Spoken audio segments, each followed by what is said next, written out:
Oi, turma. Eu tô naquelas semanas que eu preciso falar com vocês. Aquelas semanas que eu preciso falar com vocês mesmo. É, eu escrevi lá no É Tempo de Morangos uma frase do Samuel Beckett que a Bela César me falou num momento muito duro da minha tese, das coisas no meu doutoramento. E pronto, a Bela César é uma artista plástica que eu admiro muito e que acabou se tornando uma amiga, e eu tava conversando com ela, coisas muito, muito íntimas do processo de doutoramento. Vocês sabem que esse é o meu calcanhar de Aquiles, né? E a Bela disse pra mim uma frase de Samuel Beckett que eu não conhecia, imagina, acho que é de senso comum, mas a frase era: tenta, fracassa, não importa, tenta outra vez, fracassa de novo, fracassa melhor. O Samuel Beckett, ele até é meio distorcido hoje em dia, porque a galera acha que essa frase pode ser motivacional. Então, assim, que ele tá dizendo que o fracasso pode ser bom, ou que o sucesso tá garantido, tá? Assim, no sentido de vai fracassando, fracassando, fracassando, que em algum momento você alcança aquilo que você tanto quer. Ou que você, insistindo, você vai chegar lá. Mas a ideia, na verdade, que a Bela me apresentou, é que a condição humana envolve tentativas imperfeitas. E o principal, limites, erros e recomeços. Mas se a gente pensar no do Luz, a gente sabe que o recomeço, ou que a repetição, tentando traduzir, né, sempre inova alguma coisa. Então não necessariamente a gente precisa ficar no erro, no erro, no erro, insistindo, insistindo, insistindo, esperando que em algum momento as coisas deem certo. É porque como a gente traduz a frase, acho que para o português, então a gente fica assim, fracassa outra vez, fracassa melhor, parece que a gente está insistindo no erro, né? E quando eu ouvi isso pela primeira vez, eu achei que era isso que a Bola estava me falando, mas é muito mais nessa linha da condição em que nós somos enquanto seres imperfeitos mesmo, e que existem e exigem limites nas coisas todas da vida, que a gente precisa perceber o fracasso, sabe? Porque quando a gente fala assim, ah, eu não tô bem, e aí alguém fala, ah, tenta de novo, né, você consegue, ou alguma coisa do tipo, né, a gente também entra num ponto de cansaço às vezes, sabe? Quando você tá exausta, eu tô nessa semana exausta. Porque até eu tava reparando isso depois de ter ido pro Brasil, que eu tava começando as minhas manhãs muito cansada. Não no sentido físico, mas no sentido emocional. Mesmo sem pegar o celular, sem ir para as demandas todas da vida, cansada de pegar, abrir livros todos os dias, de estar ali, né, sem uma espécie de pausa. Eu fui gravar agora pra vocês. Ai, tudo inacreditável. Inacreditável. Eu fui gravar pra vocês um, um vídeo, assim, das minhas leituras até agora, do primeiro trimestre, até maio, de janeiro a maio. Eu nunca faço vídeos assim porque eu acho um porre, mas, enfim, um, o que eu tinha lido nos últimos tempos, né? E eu tenho sempre na ponta da língua, em tudo que é revista, jornal, programa de televisão, a fala assim: eu não conto a quantidade de livros que eu leio, porque, nossa, eu acho isso um absurdo, uma produtividade com os livros, isso não existe, eu não consigo contemplar os livros assim. E em partes isso é verdade, pronto, isso é verdade. Mas agora eu acho que eu entendi melhor gravando esse vídeo por que raios eu acho que eu não conto os livros? Porque me dá até desespero, gente. Juro pra você. Olha, eu vou comentando aqui. Eu li Ciranda de Pedra pra nossa oficina, Uma Vaca Rotamertano pra fazer o prefácio do livro, então foi trabalho também. Li o Saudade, esse livro eu li porque eu queria, mas depois eu até apresentei ele agora com a Ana da Cunha. Gravamos 2 episódios do podcast, livraço, livro do ano, com certeza. Li Cruz Torcida, para também apresentar. A Instrução dos Amantes foi uma releitura, porque a primeira vez que eu li era novinha. E li para apresentar também.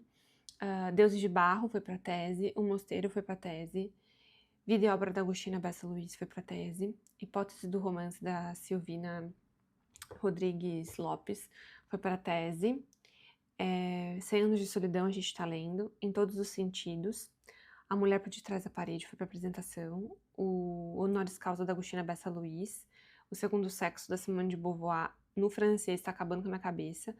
Bom, reli algumas vezes A Hora da Estrela, porque eu sou ser humano, preciso desse livro na cabeceira, eu já perdi a conta de quantas leituras, mas eu devo ter lido umas 2 vezes só esse ano. Sem Fins Lucrativos, da Martha Nussbaum, ou Nussbaum, eu já vi todo mundo falando de várias formas. Mil Platôs, volume 4, fui dar aula na Casa do Saber, aí eu tive que ler. E porque eu também queria ler, antes de dar aula, né, claro. Eu terminei todos os contos da Agostina Bessa Luiz. Eu não vou nem falar a quantidade de páginas, senão eu vou... Sai da live, Denise. Pode Subalterno Tomar a Palavra, da Spivak. Li Catabases, Cartografias para Lugares Incertos, Espaço Cidadão, do Milton Santos. Não tenho condições psicológicas de contar a quantidade de textos acadêmicos que eu li. Textos da filosofia, porque agora eu estou fazendo a disciplina de filosofia no mestrado, Filosofia Contemporânea 2, aí eu tinha textos para ler antes da aula, textos para ler depois, então eu fiz todas essas leituras também. E, sinceramente, eu olhei para essa lista e eu falei, Bruna, minha querida, minha linda amiga, Bruna, meu alter ego, isso é tóxico. Ponto. Assim, não sei, acho que elaborar essa sensação ainda, mas eu acho que quando a gente ficar assim, e tudo bem que é parte do meu trabalho, é importante pro meu trabalho. Também li alguns do Agostinho, né? Outros do Agostinho, no caso.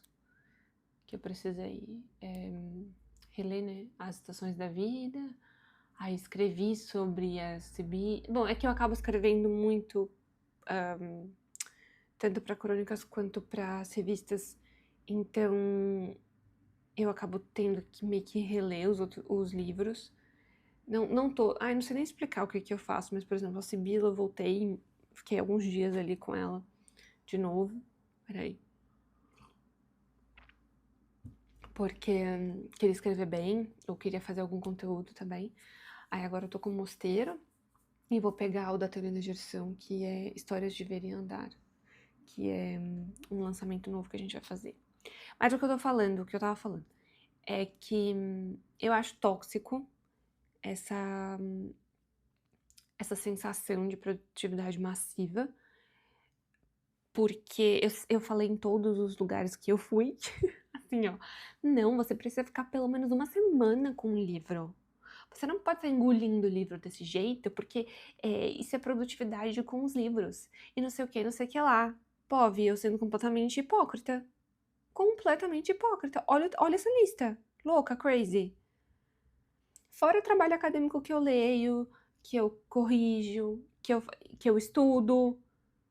Eu olhei pra isso e falei, ô, minha linda, não é possível. Agora eu tô indo pra outras leituras, antes do Degelo. Representação do Eu na Vida Cotidiana, do Goffman, tem que reler. Tem que reler algumas coisas do Marc Augé. Só que aí, como eu tenho, né, um trabalho que me força a ler e uma tese que me força a ler, as duas coisas ficam brigando, né? Fica quem que disputa mais a minha atenção. E o pior, assim, eu acho que é a parte que mais dói na docência, que também é a parte mais frágil, né? É que ainda assim nunca é suficiente. Acho que é isso que me pega, acho que é isso que eu tô chateada essa semana, porque eu tento fazer meu trabalho, eu tento ser uma pessoa honesta, ser uma pessoa, não diria boa não, que eu tô numa fase que eu também tô meio sem paciência com a galera, né? Tô falando tanto não que eu tô até me surpreendendo, acho que eu tô viciada em falar não. Mas eu tento ter uma seriedade com o meu trabalho, assim, e essa semana já faz um tempo, vocês sabem como que o mundo acadêmico funciona, né? Muita coisa tem sido colocada no meu colo, assim, digo psicologicamente falando mesmo, num tom de que... vocês já sabem, é o mesmo papo de sempre, né? De que a internet não é lugar pra estar, porque isso acaba com a sua carreira e são coisas que eu acho que entra isso do fracasso insiste. Fracasso é melhor, Samuel Beckett. Porque não importa, a gente lê essa frase, a gente conversa sobre isso, né? De insistir nas coisas, de que uma hora a gente vai ter resultados, que uma hora vai. Só que, e se, só pra gente trabalhar com essa ideia, e se, mesmo a gente sendo muito queridinha, muito boa no nosso trabalhinho, ai, fofa, uma querida, competente, nossa, que bonitinha. Mesmo, vamos trabalhar com essa ideia, mesmo que isso aconteça, e se não for suficiente, o que a gente vai fazer? Porque uma hora, Bruna Oliveira Mattioli, acho que uma hora você entende, né? Assim, tudo bem que eu tô em muitos processos exaustivos de trabalho e muitas jornadas, mas eu queria genuinamente começar a trabalhar com o imaginário do ok, tentei, não vai dar certo, o que eu vou fazer da minha vida? Porque se eu não posso estar só na internet, e se eu não posso estar na sala de aula de novo, porque estive na internet, o que vai acontecer? Que raios que o parto que vai? Porque a gente precisa trabalhar com o mundo real, não é? É preciso ser humano nisso. Então não adianta continuar a tentar apesar dos fracassos, apesar dos 60 milhões de nãos, mas algo mais humano, assim. Aceitar que talvez a gente tenha que fazer mesmo as coisas no nosso dia a dia porque a gente quer, as coisas que nos fazem bem. E aceitar que às vezes a gente não vai conseguir ser perfeita em muitas áreas. Não é, porque assim, eu pelo menos fui criada do tipo, olha, se você não é boa nisso, pelo menos seja boa naquilo. Ah, não, sei lá, você não é boa em pintar de caneta vermelha, pinte de caneta azul. Mas, e se mesmo pintando de caneta azul não for suficiente? Não for bom o suficiente? Claro, eu posso continuar pintando de caneta azul porque eu quero, e tudo bem. Mas eu acho que é preciso essa reflexão. Essa coisa da gestão da vida pessoal, não ser perfeita. Esse descanso não precisa vir de algum lugar, porque eu acho que não é sobre a gente desistir também, sobre abandonar as coisas, mas é sobre a gente descobrir que a gente não pode trabalhar com a excelência do olhar do outro. A gente tem que trabalhar com a capacidade da gente de continuar a vida.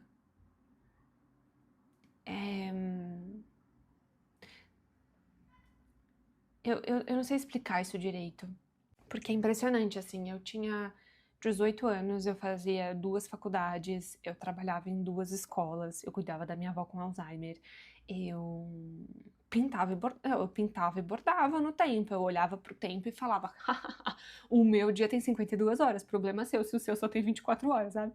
Eu falava isso pro sol, literalmente, porque eu fazia muitas coisas, muitas leituras, e tinha uma força, assim, que eu ainda tenho, eu ainda corro e, nossa, não sei também explicar de onde vem tanto fôlego, acho que é muita vontade. É um amor muito grande mesmo pelo que eu faço, assim, gosto muito de ser professora, gente. De um jeito que eu gostava às vezes de gostar menos, se é que isso é possível, porque às vezes eu sinto que dói, sabe? Tudo que eu tenho que fazer para que isso exista na minha vida, de uma maneira confortável. Sendo bem sincera, de uma maneira confortável.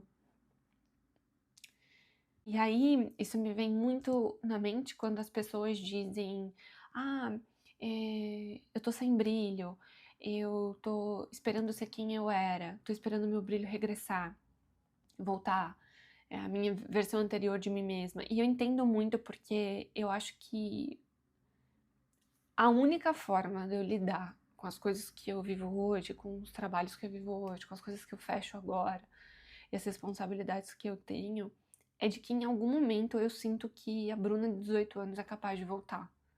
Porque muitas vezes eu, adulta, com 29 anos, eu olho e falo, eu não tenho como lidar com isso.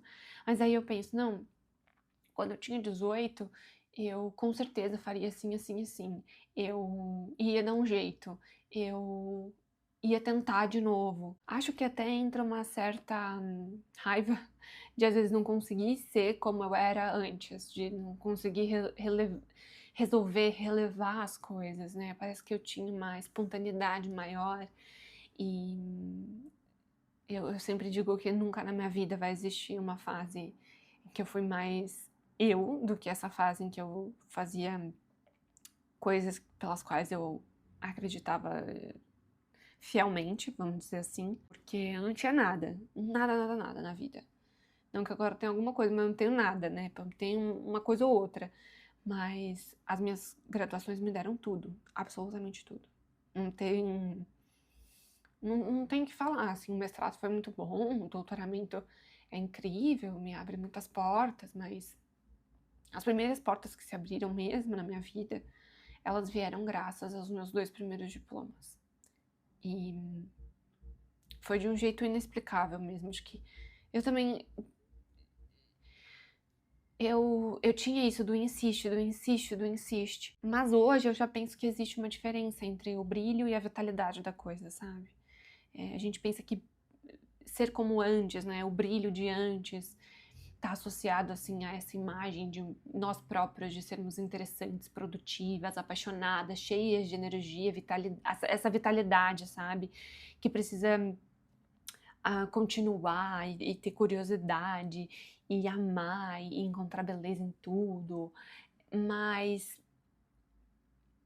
eu acho que talvez isso nunca vai acontecer de novo. O meu brilho de viver, assim. Não que eu não tô muito feliz com a vida. Tô muito feliz, só tô numa semana de cão, mas. Eu acho. É que assim, eu olho pras coisas, quando alguma coisa assim acontece, eu olho e penso que a eu do passado resolveria melhor. A eu do passado estaria dando a volta por cima com certeza, nem abalaria, nem questionaria, não ia, sei lá, lascar uma unha minha, sabe? Mas eu acho que é preciso trabalhar com a realidade, assim. E se a gente nunca voltasse como a gente era antes? Porque talvez a gente tenha cansado. Porque eu acho que eu perdi muito tempo nos últimos tempos tentando encontrar isso e eu esqueci que existem outras formas de estar no mundo. Menos intensa, menos luminosa talvez, mas profunda, consciente, capaz de suportar mesmo o que acontece na vida, encarar, né? Quando eu penso no cansaço, nessas exigências, eu me pergunto, talvez, será que isso vem também só de agora ou dessa comparação comigo mesma? De para onde foi parar aquela pessoa? Eu tenho certeza que eu, mais nova, estaria muito, muito orgulhosa de mim agora, assim como eu estou. Mas fica no meu coração, assim, essa dificuldade de não desaparecer completamente. De, de encarar mesmo a pessoa que eu sou agora e como eu lido agora com a vida. Porque eu acho que fica aquela sensação de você devia estar preparada para isso. Você devia estar 100% nisso. Você não devia estar questionando as coisas, porque você já passou por tanto. Como é que você não vai aguentar uma coisa tão, tão pequena? Como é que você não sabe seguir em frente, sabe? Mas eu acho que também pode ser alguma questão de não saber se ouvir, não saber encarar os vazios da vida, encarar os fracassos. Acho que aquilo do livro, pronto, eu adoro esse capítulo, né, capítulo 12.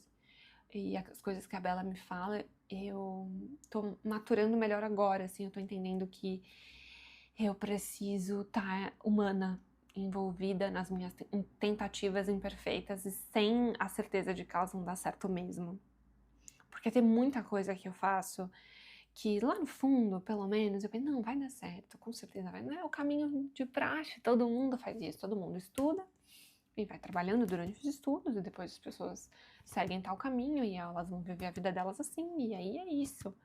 E vai ter segurança, e vai ter isso, e vai ter aquilo, e tudo vai dar certo, mas... Sabe aquela música, e se amanhã não for nada disso, caberá só a mim esquecer? Será que pode acontecer? Será que... Será que a gente quer tanto as coisas que a gente quer ao ponto de saber lidar com... Lá na frente a gente vê que não deu os resultados que a gente queria? Será? Eu preciso trabalhar isso, porque eu não me imagino fazendo absolutamente nenhuma outra coisa da vida. Eu preciso dar aula de Senhas de Solidão, eu preciso dar aula de Jorge Amado, preciso dar aula de Clarice Lispector, de Agostina Bessa Luiz, eu preciso dar aula. Se eu não der aula, eu não consigo viver. É uma questão minha. Mas... E se, sei lá, por algum acaso a vida não me reservou isso lá na frente? E eu não digo lá na frente assim, tá pensando daqui 10 anos, a gente não sabe nem se vai estar vivo. Eu tô falando dos resultados mais imediatos também. Eu não sei, assim, eu tenho a sensação que hoje em dia não basta só você ter feito tanto, ter entregado tanto. É um mundo...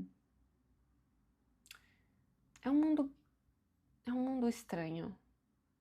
Eu acho que não tem uma palavra, sabe? E aí, por isso também, pelo mundo em que a gente está inserida, com tanta coisa nas nossas cabeças, tantas coisas nas redes sociais, que eu vejo que a gente adoece um pouco, que a gente se perde disso, dessa interioridade, de saber o que a gente faz porque a gente quer, ou o que a gente faz porque a gente acha que quer, ou o que a gente faz porque simplesmente faz, sabe? Não gosto de viver assim, no automático. Fiquei um pouco assustada com essa lista, assim, de livros nesse vídeo. Tava fazendo vídeo e no meio do vídeo que eu fui percebendo que... Claro, tenho muito orgulho, fico muito feliz de ter lido tudo isso, mas eu sei que ter feito tantas coisas, assim, em até alguns momentos me machucaram, porque eu abri mão de outras coisas. Abri mão do meu descanso, abri mão de estar com amigas, abri mão de ter tempo de qualidade, às vezes, com as pessoas, porque tava estressada, correndo, levantando, indo embora sempre. A última a chegar e a primeira a sair, sabe? Pra poder fazer tudo. E eu não sei, eu acho que o fracasso insiste. Ele precisa envolver as nossas tentativas imperfeitas também, de saber abrir mão, sabe? Eu tenho tomado umas atitudes agora que tem me deixado orgulhosa, sabe? Eu faço o que dá e eu não me culpo mais pelo que não deu. Não dá pra se culpar mais pelo que não deu. A gente tá acostumado a essa coisa de como é bonito se desdobrar, né? Como é bonito virar praticamente um papel todo dobrado, mas como é bonito, como é mais bonito do que isso. É olhar pra vida e poder falar que gostoso. Eu fiz, eu curti, eu aproveitei. Então quando eu tô estridente assim, eu não gosto. Isso me deixa assustada. Não quero voltar para certas situações, certos lugares onde eu já vivi, onde eu já estive, sabe? Eu sei... O bom de você saber onde é o fundo do poço é que você conhece o caminho. Então, você evita pegar aquelas ruas, né? Acho que acho que é basicamente isso. A gente fica pensando nessa coisa do brilho de volta, mas... E se existir até mesmo mais brilho numa nova forma de viver que não seja assim, né? É isso, turma. Beijos, tô doida pra ouvir vocês agora.